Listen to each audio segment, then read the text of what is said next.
It's strange, isn't it, how Prince Harry and Meghan Markle always bleat on about the media and how it's controlled. If you remember when Prince Harry did his extensive promotion for his book Spare, he literally whittled on for ages about how Buckingham Palace had favourites, they had secret meetings with editors, they controlled all of the media.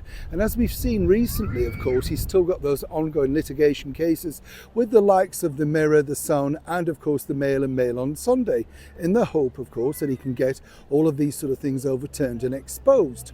But really, how prolific is the media in being controlled by the royals? Well, seemingly Prince Harry knows the answer to that too. Let me explain. Hi, how are you? Nice to see you today. Thank you so much for your time. Yes, we'll have a quick wave. You all right? By the way, thank you for your lovely comments about Cannon and Ball and the Queen and the Royal Variety Performance and all those wonderful comedians of yesteryear. When you're looking at those pictures, it takes you right back to when comedy was funny. Have you noticed that? You look and think, yes, there were comedians and they did make you laugh. I love the way now when people come on TV, they have to bill them as, comedian and presenter, or presenter and comedian. Why? Can't you just be funny? No, seemingly not. It's frightening, isn't it, where entertainment's plummeted to when you think not everything was funny of yesteryear, but a lot of people were funnier than they are today. And as I say, it was lovely reading your comments about Her Majesty the Queen and the times that Prince Philip did make her giggle, because clearly he was just in it for the fun. Who can blame him?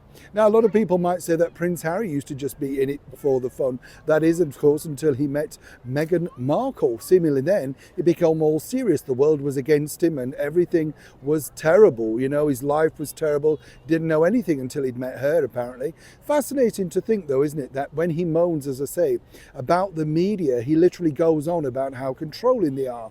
And obviously Buckingham Palace is a pact with certain editors, which is absolute piffle. I mean, it just doesn't work like that. If you're in the royal press bag, you get access. And all of these people that go on these programs saying, when I was with the royals, etc., they're behind a press pen. They're not talking to them. They're not next to them. Don't believe the hype. I've been there. I stand behind the press pen. Nothing to be ashamed of. But the way they configure it is as if like they're the best of chums with Camilla, or indeed, I don't know, say like the Duke of Sussex or whoever's at that particular event. You're not. You're there for a reason, to report on it. If they come over, you're kind of lucky if you get a few words. Simple as that. What's interesting, though, is how Harry controls the media, because as we saw recently on that mad dash back here to the United Kingdom to see his cancer-stricken father, King Charles, well, very quickly he dashed back over, didn't he, to do an interview with ABC News. And of course, what was interesting there was a complete setup.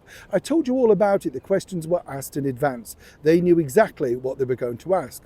One topic totally off, though, was this: the Africa parks. Yes, not allowed to ask about that, completely shut it down, and the interview would be binned if that was brought up.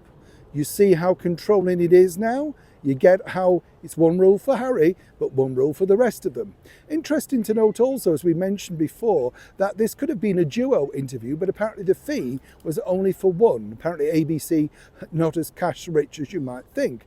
And let's not also forget that ABC television news over in America, the United States, well, they're very, very, shall we say, anti-royal, whatever they claim to be, because this, of course, is a company that used to, but not for at least 3.5 months now, use the disgraced alleged royal author of things like Finding Freedom and Endgame.